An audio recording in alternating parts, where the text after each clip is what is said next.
kategori mana, terutama subkategori mana yang masih gurih untuk kita mainkan. Ya, yang masih gurih untuk kita mainkan. Kalau masuk dalam satu kategori yang memang kompetitornya semuanya ya, penjualan udah 10.000 plus reviewnya, dan mereka juga ratingnya sangat bagus, itu menurut saya susah untuk kita masuk ya. Apalagi kalau kita mau jual model yang sama dan harga kita nggak lebih murah daripada mereka. Menurut saya susah ya.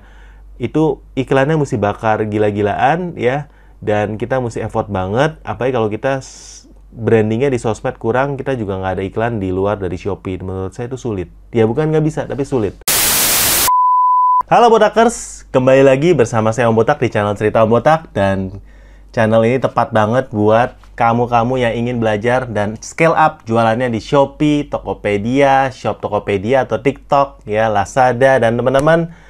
Buruan yang belum jadi member, buruan join, klik join membership dan join minimal yang intermediate ke atas. Di sana Botakers ya bakal dapat kelas-kelas daging ya, kelas-kelas yang jutaan harganya, tapi kamu bisa dapatkan dengan harga yang murah. Nah, teman-teman, karena itu di sana daging semua ya, supaya bantu teman-teman jualan online-nya lebih keren lagi.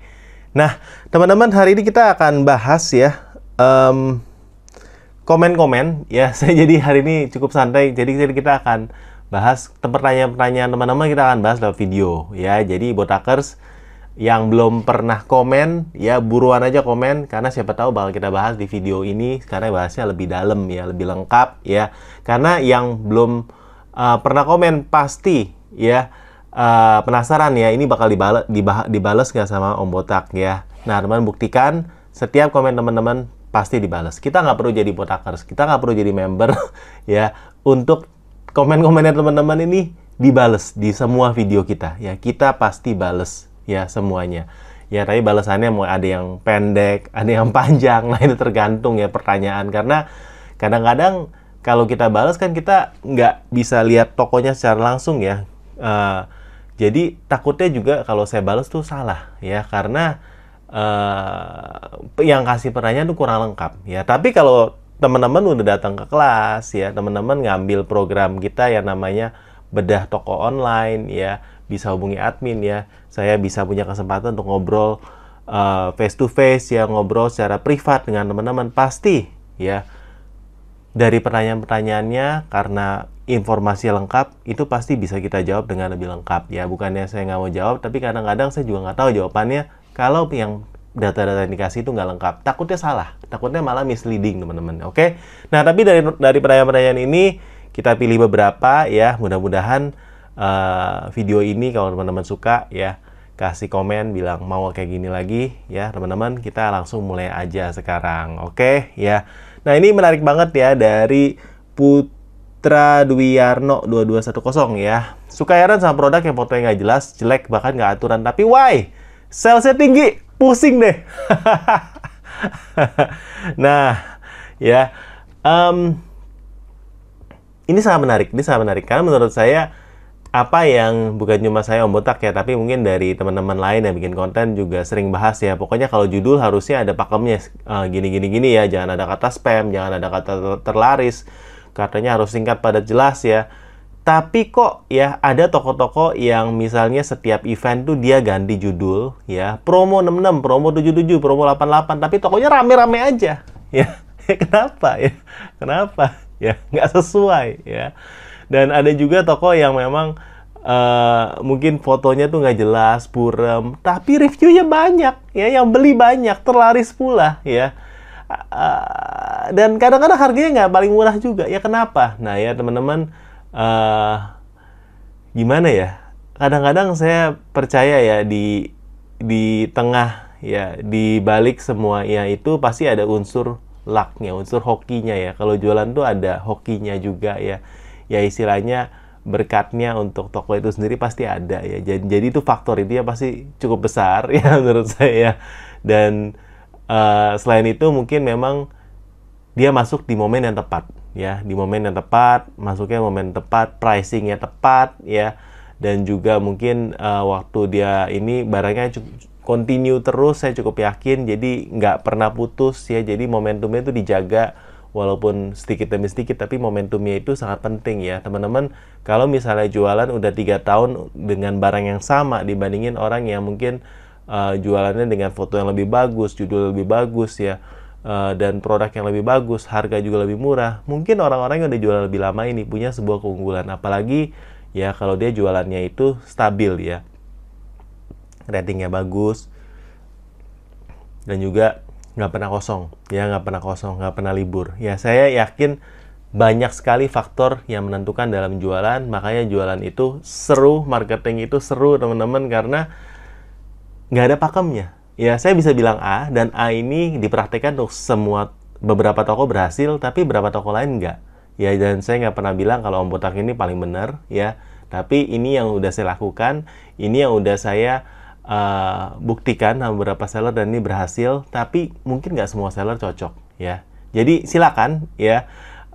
Cuma saya tentu aja nggak menyarankan kalau teman-teman jualan pakai foto yang nggak jelas, pakai foto yang jelek, nggak pakai aturan ya. Itu nggak saya sarankan ya. Tapi kalau Botakers mau coba, silakan ya. Cuma harusnya teman-teman tuh perlu luck, hoki yang sangat kuat, momentum yang pas banget untuk bisa lebih rame dibandingin yang ikutin aturan ya. Gitu aja ya. Tapi teman-teman bantu komen menurut teman-teman gimana, kasih dong link produknya misalnya yang unik-unik ya, nanti kita akan bahas di sesi kita berikutnya. Oke, pertanyaan kedua ya, dari El Mogel ya, Om, cara hitung margin profit yang sebenarnya gimana sih Om? Nah, ini sebenarnya udah pernah kita bahas ya di video-video, khususnya di video member. Makanya buat teman-teman yang belum jadi Botakers minimal versi intermediate ke atas boleh ya, karena banyak banget video di sana. Juga salah satu kita akan bahas gimana cara hitung profit margin yang sebenarnya, dan kita baru aja luncurin satu video khusus buat member. Kita hitung ya cara ngitung profit margin yang benar dan cara ngitung rasio iklan yang benar. Nah, ini kita udah beberkan, jadi cukup teknis. Jadi kalau saya bahas di video Q&A di sini takutnya nggak lengkap ya. Tapi teman-teman harus dihitung banget profit marginnya, jangan sampai salah ya, karena profit margin yang benar, omsetnya benar, itu bukan nggak ada di dashboard yang performa toko, itu bukan di sana carinya ya. Jadi angkanya itu dari total omset, dari total saldo kita yang udah kita tarik jadi saldo. Nah, cara hitungnya dari sana kurang lebih ya. Jadi harus hitungnya benar, apalagi dengan kenaikan dari fee Shopee yang sekarang ya. Buat teman-teman yang kategori A itu udah 12% sendiri kalau ambil gratis ongkir ekstra ya. Jadi itu udah 12%, belum iklan, belum lain-lain ya. Menurut saya saat ini jualan, kalau margin kotornya 30%, itu pun udah pas-pasan, tipis teman-teman ya. Belum iklan, belum live, belum komisi affiliate, dan lain-lain. Jadi teman-teman harus dihitung dengan benar. Nah, ya, jualan itu nggak murah teman-teman. Jualan itu mahal, marginnya harus tebel ya. Kalau nggak teman-teman, jualannya nanti nggak ada cuannya, alias boncos teman-teman ya. Karena kita pengen jualan itu profitnya tebel. Oke ya. Pertanyaan berikutnya ya, seru ya teman-teman ya, seru ya, mudah-mudahan saya bisa jawab nih ya. Ada dari Shanuan Woodcraft ya, Om, cara lihat konversi per produk tuh gimana? Nah, itu ada videonya, udah sering kita bahas ya, ada di member ya. Jadi buat teman-teman yang belum jadi member bisa lihat ke member ya. Ada, tapi harus dilihat detail per produk, dilihat 1 bulan.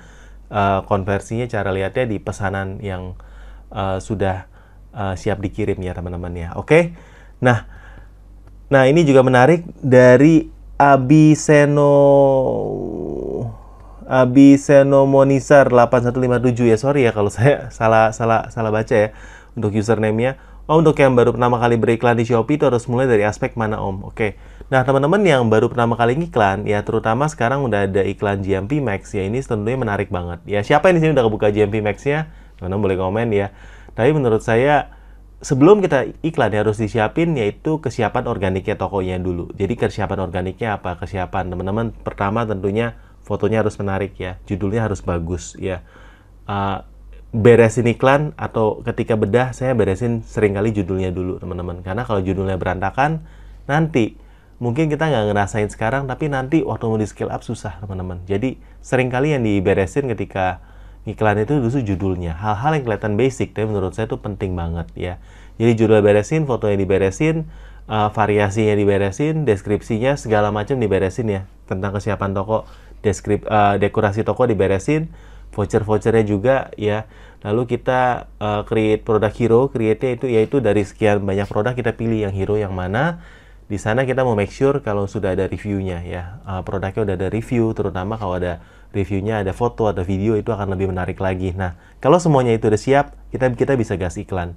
Tapi kalau misalnya itu juga terlalu lama, kita bisa sambil-sambil sih ya. Maksudnya sambil kita siapin, sambil kita langsung iklan juga boleh. Tapi tentunya kalau sudah lebih siap, iklannya akan lebih cepat naiknya, teman-teman ya. Jadi itu yang kita biasa siapin. Untuk itu mudah-mudahan menjawab ya. Oke, next berikutnya ya, dari Sultan Nampan 604 ya. Om bagus ya iklan yang manual pencarian. Om bagus ya iklan yang manual pencarian dan rekomendasi dipisah apa semua, karena semenjak iklannya berubah jadi boncos terus. Oke, jadi mungkin ini ngomongin soal tampilan iklan yang baru. Nah, teman-teman yang belum boleh nonton konten saya ya. Iklan Shopee udah berubah. Sekarang iklan Shopee itu bisa digabungin semuanya ya, jadi manual otomatis dijadikan satu juga bisa ya. Kalau dulu kan manual aja, otomatis aja, sekarang dicampur semua bisa ya. Mau rekomendasi ada ya, iklan pencarian ada, dan lain-lain dalam satu campaign ya, kita mau bilang kayak gitu. Nah, kalau saya sukanya dipisah, jadi terutama kalau yang iklan pencarian, baik itu kata kunci manual atau otomatis, dan iklan rekomendasi itu kita pisah. Ya kenapa? Karena kalau salah satu boncos, saya bisa matikan salah satu. Kalau saya gabung, salah satu boncos yang ininya perform, kalau dimatikan tuh rasanya sayang. Ya jadi saya lebih sukanya dipisah ya, kalau dibilang preferensinya seperti itu. Oke. Berikutnya, dari Anggi Maulana, kok apa bedanya dinyalain mode dinamis dan nggak dinyalain? Ini ngomongin soal iklan ya. Oke, dari Om Anggi. Mode dinamis itu adalah mode yang memang kalau saya rasa harus dicoba ya. Mode dinamis itu bisa naikin bit sampai 100% atau nurunin sampai 100%. Jadi kadang-kadang malah lebih hemat dengan mode dinamis. Menurut saya harus dicoba. Silakan coba ya, terutama pada waktu event. Tapi kalau misalnya boncos ya dimatikan gitu aja ya. Kalau kita gayanya harus coba, harus digas semuanya. Oke. Nah, ada yang menarik lagi ya dari Ulah Nasyatul ya, dari Kak Ulah. Ruas yang bagus berapa untuk kategori fashion wanita? Nah, ini kita di Gaspol ya, saya dan Om Yowas ini kita sering banget ya, dan mungkin banyak dari klien kita adalah fashion wanita ya, fashion muslim atau fashion wanita itu banyak ya di klien-klien kita ya. Jadi teman-teman yang memang tertarik buat join bisa klik link di bio aja atau kontak saya lewat Instagram ya teman-teman, atau ke desti.page/ritaombotak. Di sana teman-teman bisa kontak kita untuk ya tanya-tanya, mungkin kita bisa jodoh ya untuk di manage sama Gaspol ya, itu agensi untuk iklan yang kita pegang. Nah, tapi teman-teman kalau mau belajar pun di sini video-videonya juga kita kasih ya teman-teman. Jadi silakan ya, mau belajar sendiri bisa ya, kita bantu, join member aja nih ya teman-teman kalau mau lebih lengkapnya ya. Nah, pertanyaannya, ruas yang bagus ini berapa? Kalau dari rekomendasi Shopee, saya sering sharing di kelas ya teman-teman. Ini 2-4 ruasnya ya. 2-4 ya, artinya apa? Artinya ruas itu kan faktor kali ya. 2-4 artinya kalau ruasnya 2, kita iklan 1 juta dapat 2 juta. Ya, kalau 4 itu iklan 1 juta dapat 4 juta.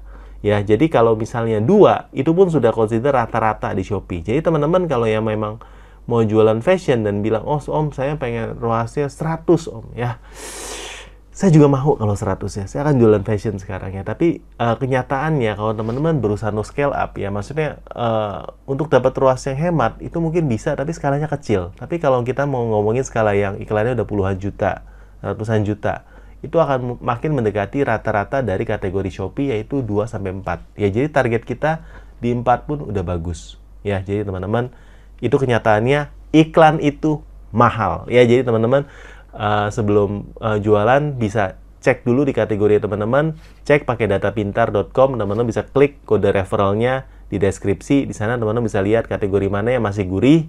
Ya, jangan masuk ke kategori ya. Kalau dari data pintar kan udah disediain lengkap ya data-datanya ya.